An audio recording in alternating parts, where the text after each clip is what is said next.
blocking us, not letting us take them, and this is the second time we're out here. That stuff doesn't really matter, Noah, but it's a civil matter. We're supposed to, you know, come and get it. And the one guy, my wife has a video where he came up and punched the side of my truck window, and if it comes down to it, I'll press charges against that if there's something we can do. But we got him to where they're getting really mad, and I don't want anybody to get hurt, so that's why we call it you.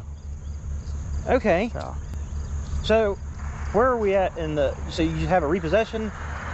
Yeah, I have the contract with me if you want to see it, which states that we have the right to come out and get it at any time. They cannot block us from retrieving the building.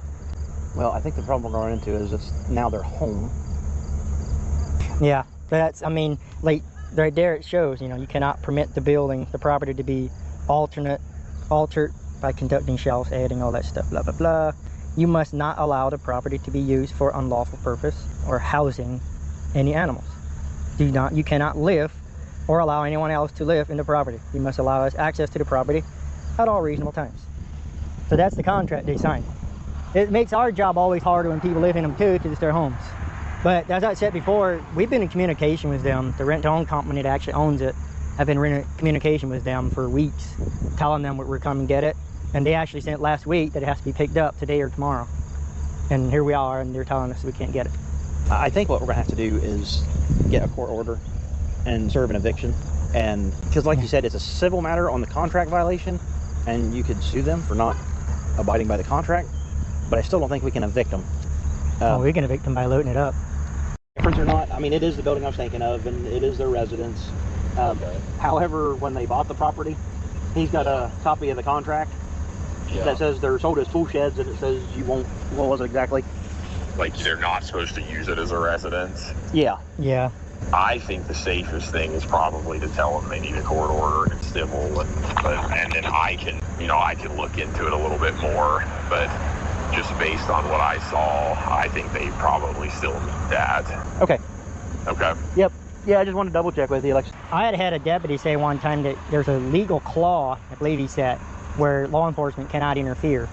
So if we go ahead and... I mean, well, as far as law enforcement goes, I mean, I'm just here to keep the peace. Are you the owner?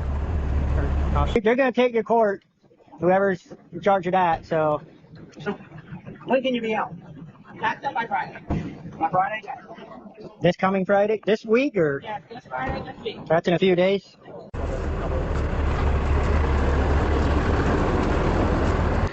Me personally, I would trust that about as far as I can throw it. I would go ahead and get everything lined up to do the eviction process. Yeah. Have it going. And then have them call you if it's ready on Friday, and you can come pick it up soon.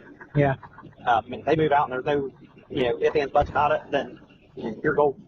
Right. Otherwise, you get the court order, and you've got it documented. They said they could be out Friday, so they may be able to do a 7-day eviction too. And then we'll get it out here and get them served, and then. All right. Let's go get some more.